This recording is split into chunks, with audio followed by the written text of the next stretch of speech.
সাহাবী প্রতিদিন সলাতের শেষে, প্রত্যেক রাকাতের সলাতের তেলাওয়াতের শেষে সূরা ইখলাসটা বারবার তেলাওয়াত করেন। অন্য মুসল্লিরা বিরক্ত হয়ে গেল। নবীর কাছে বিচার চাওয়া হলো, আপনার নিযুক্ত সাহাবী সে প্রত্যেক সলাতের দ্বিতীয় রাকাতে অর্থাৎ উচ্চ স্বরে তেলাওয়াত করলেই উনি তো প্রত্যেক সূরার শেষ করেই সূরা ফাতিহার পরে অন্য সূরা পাঠ করবার পরে সূরা ইখলাস তিনি পাঠ করেন। এটা আমাদের আর ভাল লাগে না। এবার বিশ্বনবী বললেন, তাকে জিজ্ঞাসা করো, আমার কাছে নিয়ে আসো, এই আমলটি কেন করে তাকে আমি জিজ্ঞাসা করতে চাই।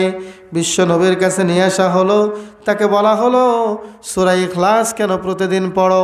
তখন ওই সাহাবী বলছেন, ইয়া রাসূলুল্লাহ, ইয়া হাবিবাল্লাহ,